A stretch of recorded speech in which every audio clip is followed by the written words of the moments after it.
Hello, what is up, good people of the internet? It's me, Adam Burt from Etch Play, and I am your host this week on the Etch Play weekly live show, episode 89, coming at you live from my spare bedroom and Dan Thomas's van, somewhere deep in the wilderness, I'm sure. We're going to cover off all the usual things, loads of great games industry news, going to have some gameplay later on, so thanks for tuning in, we really appreciate it. Dan, how are you doing? I'm very good, thank you, Adam. I am, as you say, in the wilderness, as I like to do, in a field somewhere in Wales. Somewhere in Wales. Yeah. If you're in Wales, the heat. Yeah, stick your head out the window. You could see Dan Thomas's van. He could be coming to a house or a field near you. Hello in the chat to Miles. Thanks for tuning in, Miles. We appreciate it. He says, "Hey friends." That's nice, isn't it? We consider you a friend as well, Miles. You're a friend of the show, friend of the stream, friend of the team. And we've also got Ben Joy and Ben Gammon. They will be joining the stream later on because they're going to be join me for some PowerWash Simulator, which we've been playing a lot this week. So if you're interested in things being clean or buzzy new games from small studios, make sure you stick around because we'll be chatting about that and talk about what makes it tick and what a success it has been, which is very exciting. But first we'll do some news. Sound good to you, Dan? That sounds excellent. Cool. Okay, our first news story this week is about the Develop Star Awards, which took place just last week, and we were actually there in the room because we were nominated for a Marketing Star Award. A number of our clients were also up for various awards. They all kind of aim to celebrate all aspects of the games industry and the development process as well. The big winners were Horizon Forbidden West, which won Best Game and Best Visual Art, Ratchet & Clank Rift Apart, which won Best Technical Innovation, and Deathloop, which took home Best Original IP. Dinga Bakaba from Arcane Leon, who worked on Deathloop, took home the Develop Star prize of the evening. Sumo Digital also picked up multiple awards, winning Recruitment Star and Best Studio. We sadly didn't win the one we were nominated for, but it did go to very worthy winners, the Media Molecule Live Services team, who we're also very fond of, so we're not too aggrieved by that. But Dan, you were there as well, dressed to the nines, enjoying some wine and beer with industry's greatest of 2022. What do you make of this news story that you're part of? Very, very subtly shoehorned in there, and well done. No, I thought it was a fantastic evening. The award ceremonies are always good to celebrate the hard work and the unsung heroes and teams of the industry. And I also enjoyed dressing up. Dress to impress, I believe, was the dress code, and I'd like to think that we stood up to that challenge. I was impressed with how we were dressed anyway. We understood the requirement. Because we weren't sat at home in our joggers and t-shirts. Yeah, for a change. Our next news story then is about the UK government, and they've essentially told the games industry that it must take action on loot boxes or risk future legislation. In particular, this report is saying that children and young people should not be able to buy loot boxes without parental consent. However, it is allowing the games industry to kind of regulate itself for now. It's really a case of sort this out yourselves or we'll force you to sort it out later with stricter laws. The Department for Digital, Culture, Media and Sport, DCMS, a little bit of a mouthful, launched a call for evidence on loot boxes in 2020 and found that players who purchase loot boxes are more likely to experience gambling, mental health, financial and problem gaming related harms. That's an exact quote. But it did not explicitly conclude that loot boxes are the same as gambling, so there's no additional change to the law at this stage. A number of popular titles in the UK sell loot boxes or have similar mechanics, including, of course, EA's FIFA games, which has Ultimate Team, very big here in the UK. So the UK is looking closely at this, and a number of other European countries as well have launched their own investigations. What do you make of this, Dan? Yeah, this has been a industry conversation for a few years now, and it's a really, really tricky one because you've obviously got the government and the legislative powers that are quietly observing, taking an interest, need to be mindful, don't necessarily have the expertise and awareness and understanding, don't necessarily have the inclination as well. Like, I can imagine there are people being like, we don't want to have to figure out how to legislate this. You've got the industry powerhouses, multi-billion-dollar organizations making lots of money from these mechanics. But also I'd like to think there are a lot of people in these organizations who do care about the player experience and all these things. But like, who's the right person to legislate this? It's easy for the government to say industry legislate. Getting the industry to have a meaningful conversation and figure this out globally, or these are global organisations. Obviously, this is UK legislation specifically, but we're looking across borders. How are other countries doing it? They're having similar challenges. I do not envy the representatives from the industry or the legal departments who have to try and bring order to that chaos. But somebody's going to have to do it at some point. Yeah. If you're working on loot boxes right now, make them ethical, or as ethical as you can, because otherwise we're all going to suffer for it long term. There you go. Adam solved it for everyone. Yeah, just do it right. Just do loot boxes, but good. That's the answer. Our next news story then is about Grounded, which is the latest video game that is being adapted into a TV series. The Xbox video game, which is available on Game Pass, was inspired by A Bug's Life and Honey, I Shrunk the Kids, and is now being adapted by Brent Friedman, who is the writer of Star Wars Clone Wars, or one of the writers on Star Wars Clone Wars, I should say. A number of games are currently being made as TV shows, including HBO's forthcoming The Last of Us by Craig Mazin, which is coming really soon. A TV series of Resident Evil actually hit Netflix this week as well, to mixed reviews, let's say. Most people don't seem to like it. I have not checked it out yet, but I am keen to check it out. Dan, what do you make of this? I mean, it feels like every week we're talking about a new game is being picked up into TV or film rights. It seems to be a real trend in the industry in general. Yeah, I like this one going full circle. A game inspired by a movie is now leading to a TV show. I mean, it's an interesting one. Grounded is not particularly high on my radar. I know it's been sort of fairly popular, but it's not been like a real headline hitter. But that's a nice, interesting new concept to explore in that. I just think it cements video games as a mainstay in the popular culture landscape. So that's a good thing. There will be great adaptations. There will be questionable ones. I'm happy either way, because you either get to enjoy some quality entertainment or you get to enjoy some quality memes and backlash on the internet, which is just as entertaining as watching a good show. So good thing all round, I think. And I have checked out the Resident Evil show, and as we know, I've got a very low bar for enjoyment. I enjoyed it, but I can completely understand. Okay, there's a review, an official Etch Play review right here. Resident Evil on Netflix. How many stars?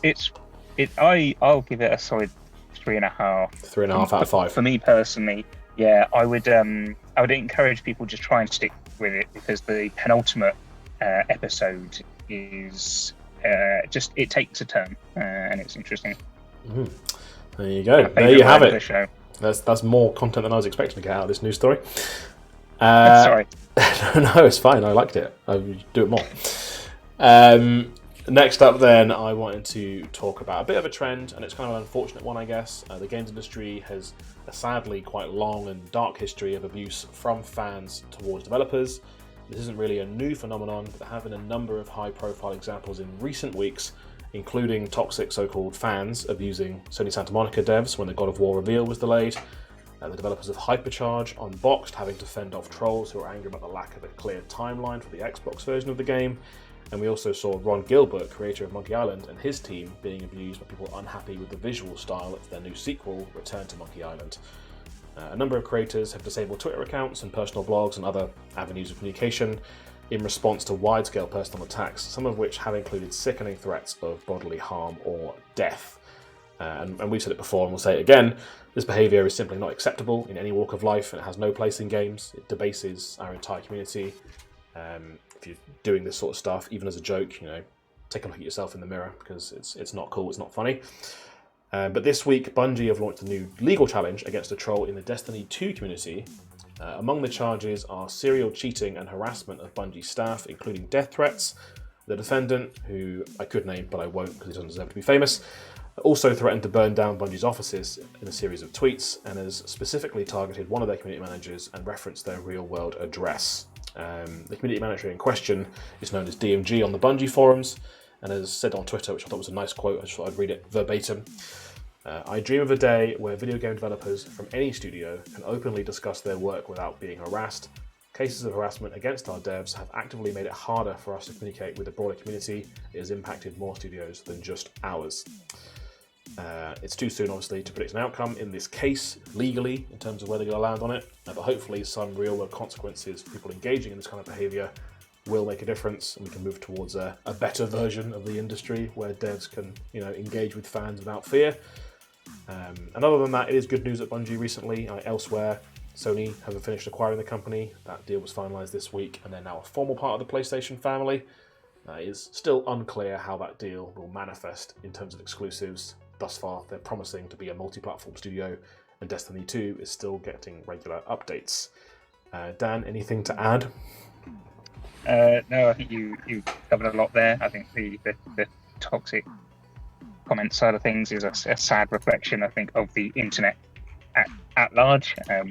And yeah, I do think games attracts more than its fair share of those kind of issues, which, as you say, absolutely not reasonable at all. The Destiny completion of the acquisition is kind of, I think that's a good outcome for them. Again, it's an interesting seeing a studio that kind of started in the corridors of Microsoft, kind of became their own entity, and then now switched over to the other side. That's kind of there's a nice arc there. It's kind of satisfying, but I'm sure they'll continue. They were also a Mac developer at one point in the very old days before they were doing Halo. They've toured every platform. So I look forward to their jump to Nintendo. Yeah, they'll be exclusive to the Switch in 2027. That about wraps up our news for this week, but I did want to mention that if you like the news, if you like hearing about our views or about things that are going on in the industry, then you'll probably like our Roundup, which is a blog that we post every Friday on etchuk.com/play.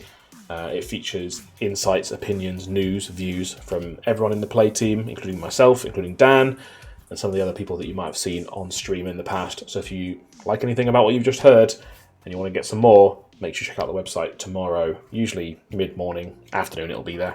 Whenever we feel like it, it'll be there. We are going to take a very quick break, and I mean literally less than 2 minutes, while we just switch over to some gameplay, and Dan's going to say goodbye. We'll be right back with some PowerWash Simulator with Ben Joy and Ben Gammon, so don't go anywhere. See you soon.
Hey, we are back. You are hearing the voice of Adam Burt, and I'm joined by two Bens. We've got Ben Joy, say hello. Hello. And we've got Ben Gammon, say hello. Hello. We are going to clean some stuff, because this is PowerWash Simulator. Here's Ben Gammon. He's crouched and ready for action at all times. And here's Ben Joy as well. We're going to clean this old, grimy, crazy golf course, because why not? and this is PowerWash Simulator out of Future Lab.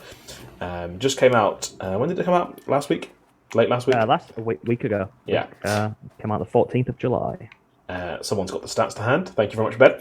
And we've just been enjoying checking it out ourselves. We thought we'd bring a bit of it to you on stream as well. A little bit of a phenomenon, I'd say, on social media. A few games this week doing big numbers on Twitter, but this is one of them.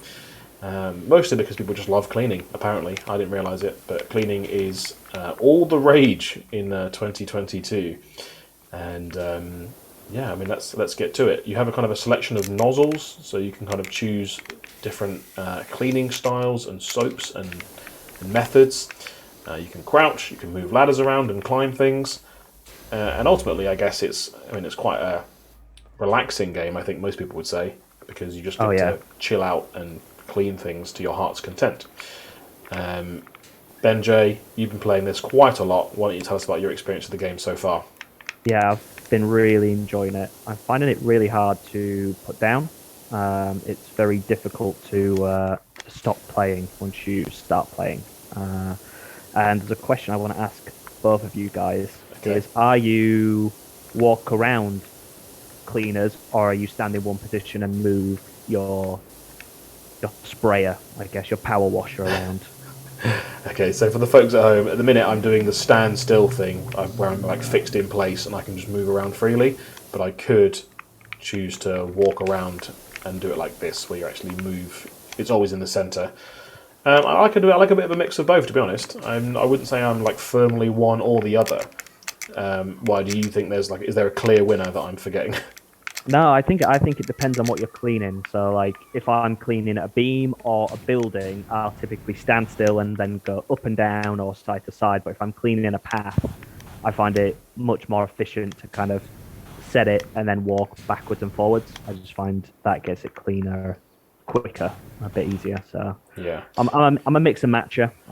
I like both in equal measures when the time's right. I mean, Benji, you're playing on PC, right, with a mouse and keyboard, so you've actually probably got more fine-tuned control over us rather than you've got full mouse capabilities. You could be drawing works of art while we're messing around. I'm just grabbing hold and praying it doesn't go in my mouth or my face. What? I haven't got much control over this power washer. I think you're playing a different game. But yeah, I don't know if we're going to be able to clean this whole thing during the show because it's quite big, but we can see how much of it we can clean. I don't think I'm pretty slow at cleaning, but I don't think that matters. Like, I don't think it's a game where you're like, right, I've got to get this done, like, got to get this job finished in 30 minutes. Like, you do earn money for doing these jobs, but it's not my primary source of income, so it's fine. I can take my time with this. Little message for Steve, who I know is in the chat today. Steve, one of the boys has written, "Hi, Steve," which is a message for you. What is your cleaning style? Are you would you clean the same way that you cut the grass, like in like kind of like rows, or do you just kind of go at it and just?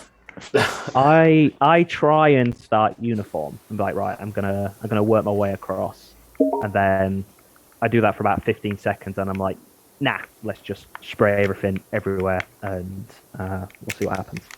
So I haven't got the discipline to do it neatly, I would say.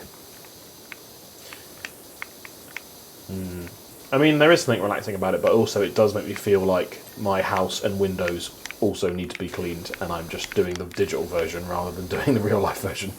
Well, you're getting some practice in. You're getting practice in by doing the simulation, so that when you finally do stop being lazy and actually clean your own house, you'll know how to do it, and it'll be just as satisfying. Guys, so we're playing this game now. It's come out, but I did want to talk a little bit about early access, because this game, even though it released a week ago, it has been out on early access for just over a year before it came out. So I thought it'd be good to talk a little bit about early access while we're playing this. Hit us with some knowledge. So for anyone that doesn't know what early access is, and I'm talking primarily on Steam. You can do this, I believe, on Epic Games, but I'm talking primarily on Steam. So it's a way that you can kind of pre-release your game, like it's almost in alpha state, where you can get it in front of gamers. You can charge for it, but with the understanding to gamers that the game isn't finished.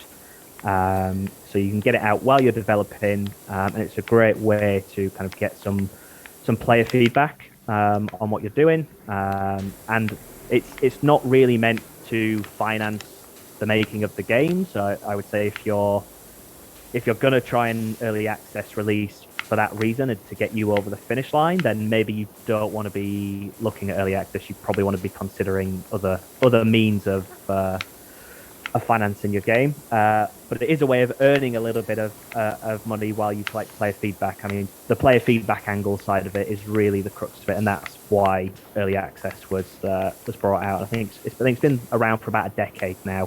I think really started hitting its straps about 2015, 2016. When you read about success stories, one of the first big ones you'd come across is Darkest Dungeon, which was like 2015, which did really well off the back of having an early access release.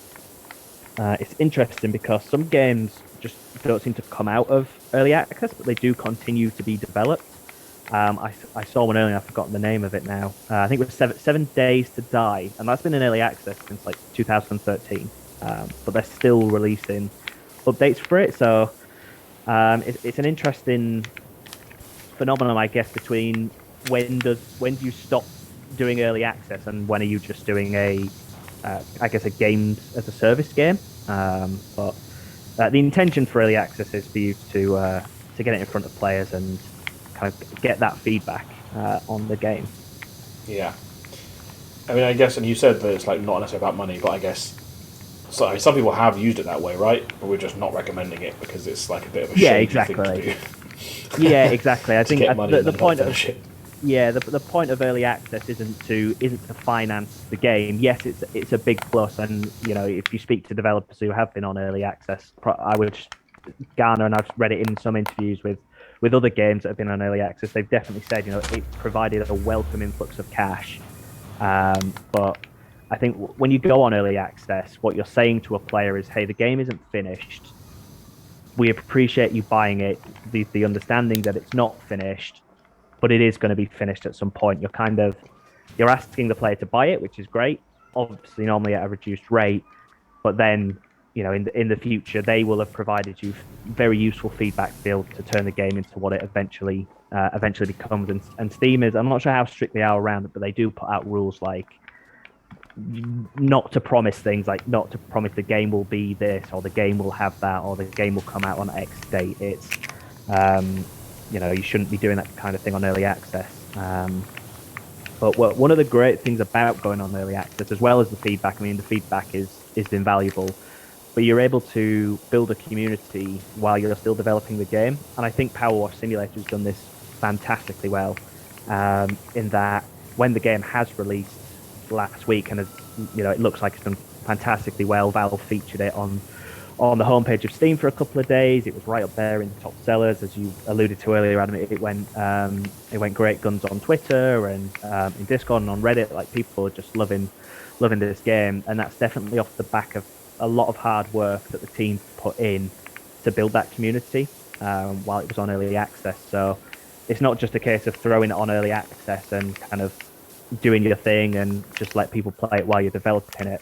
There's an awful lot of work that then goes into it, because, as I said, you're kind of making that unspoken connection with the players that, hey, we're giving you the game to play, you give us feedback, and we'll keep you updated with what's going on. We'll release updates, we'll talk to you about what we're doing, we'll ask your opinion. And if you're not community managing it, then, you know, you're not going to get the best out of early access, and you're not going to get the most from the players. So basically what I'm saying is if you're going on early access, you probably want a community manager, or you need to understand that you're going to be working probably slower than you would be if you weren't on early access, which in the long run is going to be a benefit. But it shouldn't be underestimated, the amount of work that will need to go into, you know, monitoring the Discord, being in the forum, you know, writing or filming development diaries and building up that community. And, you know, it pays off. You know, if you do it well, like many games have, including PowerWash Simulator, which has done it fantastically well. when you do get to launch game, you already have an active group of players who are ready to champion your game, and PowerWash Simulator is a great example of how to build the community well, so that when you do launch, everyone's ready to go and sing its praises. I don't know where you are, Benjay, now. If you got lost while you were monologuing, me and Ben Gammon are cleaning the castle at the very top. Okay, I see a ladder here, so let me climb and come and join you. I was kind of at the beginning. Why can't I climb that ladder? I feel like I always start by wanting to be like, oh, let's do something methodical, and then I get bored. Yeah, that's what I find. I don't get bored, but I don't want to be uniform anymore, so I just start spraying, and then I'll go back and tidy it later. I think, Joe, what I found when I've played this game, I don't really think of myself as a completionist with games, but when I've been playing this, I'll start cleaning something, and it's like I'll go into like a biggish level, and I'll be like, right, I'm only going to play this for like 30 minutes, and then I'll leave it. I don't need to finish the level, and then I'll accidentally spray something that I wasn't intending to clean while I was there, and I'm like, oh, now I've started it, I need to finish it, otherwise I'm not going to find it when I come back. And then like an hour later, I'm like, right, I should probably go now.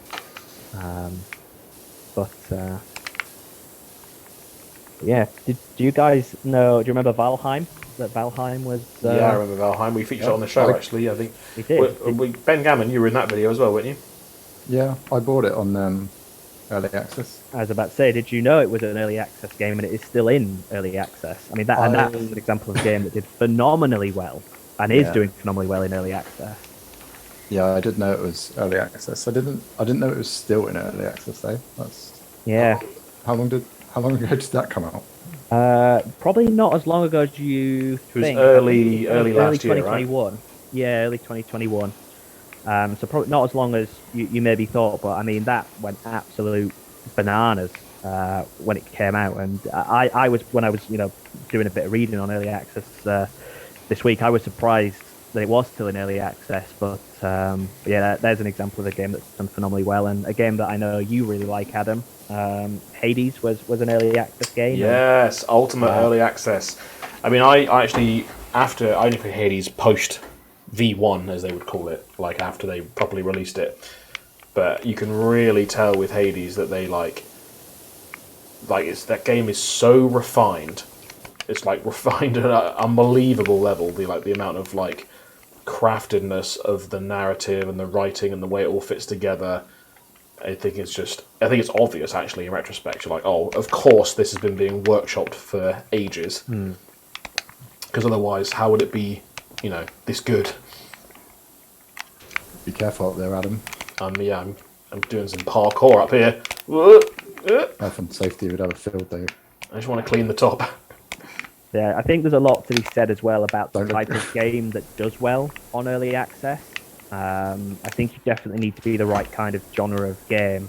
I think if you're like a puzzle game where the vast majority of the audience is probably only going to play it kind of like a run through once, unless you're putting a ton of levels in, like early access is probably not the right thing for you, because by the time you finish and get gathered all the feedback, players could kind of be done with it. So that's probably not the right place for you. But something like Hades or something like PowerWash Simulator, where there's plenty of game to go that you'll do plenty of runs of it. Like it's going to work. The roguelike games typically do very well on early access. But yeah, that's also something to think about if you're considering going on early access. Is does this platform really, will it help my game in the long run? So that's definitely a consideration as well.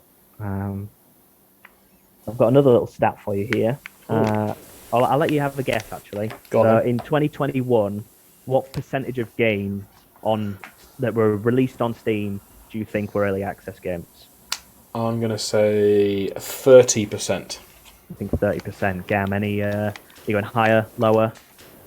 I'll go lower. I'll say 20%. 20%. You're both too high, and Price is Right rules, so you both lose. You're both losers. It was 15%. It's about 1,800 games of I think it was like 11,500 or something that was released. which in itself is insane. The number of games that release on Steam every year now, and it's only getting higher. But yeah, it was about 1,800 games last year on Steam released in early access. So a lot of people are taking advantage of the platform, and that it seems like everything I've read, the word around the community is it's a great thing to do, but I'd say as long as you're doing it right, it's not a quick fix, and it also stress like it's not even though it's intended for feedback, like it's not a shortcut for your QA process. It shouldn't be used for that. You shouldn't really be putting it out there to get bug fixes. Obviously, as part of it, you'll find bugs and that will help, but it shouldn't really be used as we're finished. Let's put it on early access and we'll just dig out all the bugs that we might not have found if we haven't either got the money left to do QA or we haven't got like the time to do QA. It's not intended for that. So again, if you're thinking about doing that, maybe really consider whether early access is right for you. I think I've hacked cleaning. Like I'm at the very highest point. I'm just shooting the strongest possible water down from on high, and I think it's working. What kind of nozzles are you guys using? I had my favourite nozzle. What's your favourite nozzle? Much like you have a favourite fork, I have a favourite nozzle. No one's got a favourite fork. Everyone's got a favourite fork. A favourite fork? Yeah, don't even pretend like you haven't got favourite inanimate objects. I don't have a favourite fork. Oh, you don't have to live, you guys. Wait, how often do you use your favourite fork? Is it like an every night thing? All right. Let me specify. Okay, it's not an individual fork for me. So I've got two kinds of cutlery, right? I got two kinds of forks, and the way my brain works is that for one kind of fork, I'm like, right, this is at best a lunchtime fork. I'm never eating my tea with this. Lunchtime fork. I might have, if I'm having something for lunch, I might use this fork. Or if I'm like, I'm going to use this to like pick something off like a tray, and I can't be bothered to use like tongs or anything or a spatula. That's what this fork's for. And then I've got my best forks. They're for eating. That's tea time forks. And then above your best forks, you've got one singular favourite fork. No, I haven't got one singular favourite fork. Oh, well, why are you saying it favourite fork rather than forks? I shouldn't have picked fork. It was a bad example. But my favourite nozzle is the orange one. It's the second most powerful one when you first start. I feel like we need to do a whole video on Ben's favourite things and like how many other things have you got two sets of? Oh, I've got favourites of everything, mate. Favourites of everything. You can't live your life not having favourites of inanimate objects. People probably do have a best set of forks if they've got multiple forks at all. But like, don't most people just have like one set that's like, these are my forks? I want to ask the chat. Anyone who's still with us. Okay, yeah. If anyone's in the chat, anyone who's not tuned out yet, tell us whether you've got a favourite fork. Yeah, not fork. Just what have you got of something that's multiple of them? It's your favourite inanimate object. I'm not the only one that does this. Don't make me out to be a weirdo. I know you all have favourite inanimate objects. Let's hear them. These guys have been too cool for school. Be like, nah, I treat every spoon equally. If you say that, you're a liar. Now I'm wondering whether I've got any spoons that I treat badly. Oh, there Miles. You go, Miles. Miles says people have a favourite mug. Yeah, my favourite mug used to be Adam until this. I don't have a favourite mug. Regular mug. You haven't got a favourite mug? No. God. I just don't think you know how to feel, mate. This is going back a bit, but Dan in the chat says, I assume it's crossplay. It is crossplay. It's better crossplay if everyone's on the Xbox app, like through Game Pass or something. But you can still do it through Steam. You just got to get like a room code or something rather than joining from your friends list. So crossplay, all you like. Well done, whoever finished cleaning the 7th hole. Second hole. Maybe that was me. I was cleaning some holes. Maybe it was me. Adam's not saying anything, so I guess it was me. I didn't realise there was so many. I'm trying to figure out which one the second hole is. Which one's the second hole? This one? It's next to 1 and before 3. The second hole's dirty. It's filthy. Oh, maybe Ben was being sarcastic then. 7th, I said 7th. Oh, 7th. Oh, that's next to 6 and 8. If it helps, Adam. Thanks for the advice. 7 will be over here somewhere, I guess. Miles, what's your favourite mug? Let me guess. is that massive Sports Direct one that everyone's got in the back of the cupboard. I bet you like a big mug, big Sports Direct mug. Tell me I'm wrong. No, I reckon Miles is fancy. I reckon he's got like Probably like is, a Le Creuset mug or something. If Miles unsubscribes because of this mug-based bullying, I'm going to be upset with both of you. Well, that's a compliment. I'm not even fancy enough to say that brand name right. Le Creuset. Le Crust. I must have said it in a very British way. Yeah. Le Creuset. Do you know another word I struggle to say? And I don't struggle to say it. I struggle to say it in an English accent, so I overcompensate when I say the word croissant. Because I feel like if I try and say it normally, I'm going to sound like an idiot. Yeah, you sound like you're like doing it as a joke. Yeah, so that I do that intentionally because I feel like if I say it normally, I'm going to sound like I'm taking the mick, or I don't know how to say it. So if I over egg it and like, oh well, he's intentionally saying it like an idiot, it's fine and I get away with it. So, do you know what would have been really cool on this level? Would have been whether the actual golf balls moved when you jet wash them. They do. Yeah, I was just say I've been in levels before where there's been. Have you not been playing golf the whole time? Because that's what. Wait a minute. Game changer. It's not working. You got to hit it from behind. The one I was doing over here. Now Miles has got a lovely Chelsea mug. I feel you, Miles. One of my favourite mugs is my Leeds Rhinos mug, which you probably know. No surprise when I don't mention it much. I like to keep that one close to my chest. But yeah, it's, rugby league is a secret hobby of mine. Well, wait, are you from Leeds? Yeah, I know. Another thing, I hide it really well. Don't like to shout about it much. But wait a minute. We're at the 7th hole now, and it is filthy. How did we clean it? Or have you just manufactured this away for everyone to meet at the 7th hole? Let's do the hole at the top. That'll be the most fun one. Let's finish it. Is that the 18th? I think it might be the 9th, actually. I think it's a 9-hole course. 9-hole. Right. Although I can't find the golf ball. Oh, here it is. It's in the hole. Let's work as a team to get this ball all the way to the end. All right, let me come find you guys because I feel like I'm miles away. Helping it through the tunnel here. Yeah, through the tunnel. 6, 7. Guys, I'm coming. I've just walked past 7, which is an absolute bomb site, by the way.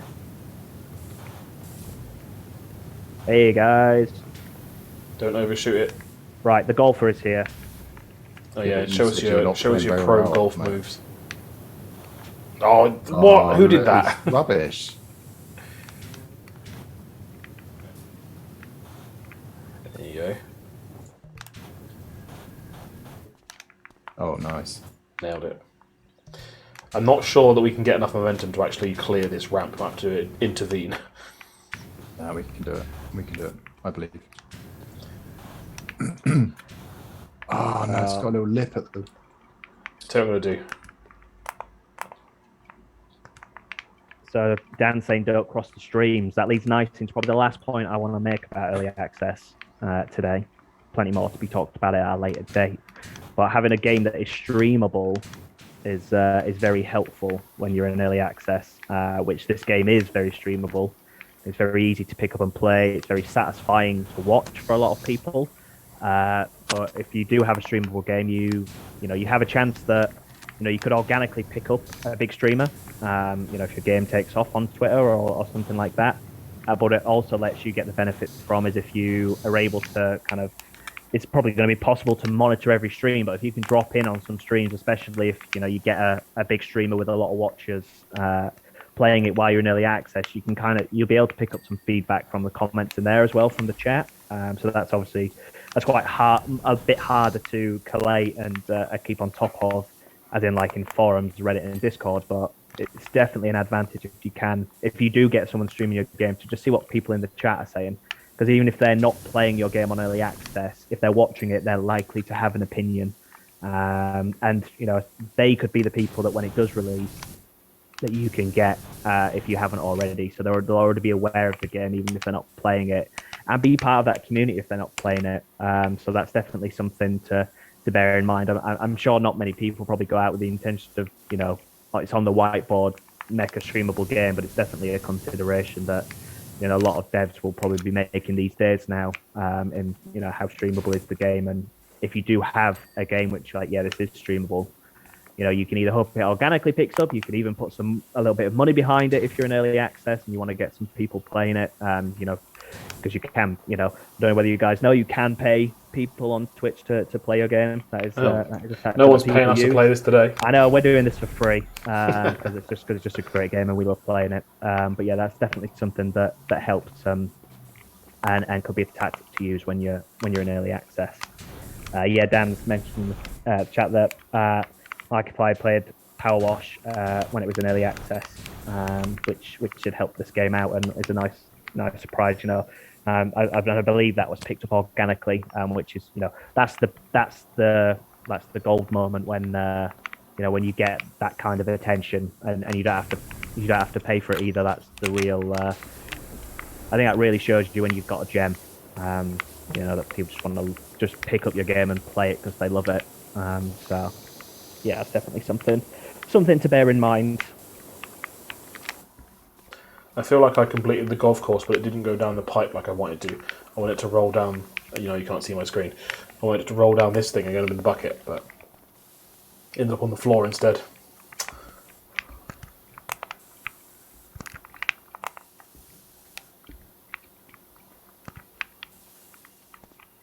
Bringing the ball back up. Looking pristine. Any last thoughts about PowerWash or early access, Ben Joy, before we go? If you haven't played PowerWash Simulator, it's on Game Pass. No excuse not to play it. If you don't have Game Pass, buy it. It's worth it. It's a lot of fun. I've really enjoyed playing it. I'm going to continue to play it. Great job to the Future Lab team. They're awesome. They made an awesome game, and just really happy for them that it seems like it's gone really well and it's got the attention that it deserves. That's my final thought. And I've said plenty on early access, but if you want to talk to me about early access on a different forum, just give me a shout. I'm happy to talk more about it. Cool. Well, that's us for today. Thanks for tuning in, and come back next week. We'll be doing more of the same. We'll be playing video games, chatting about the games industry news, and all sorts of other stuff. See you again soon. Thanks for watching. Bye. Bye. Bye. Yeah, everyone. Right, we're not going back to work till we finish watching this, right?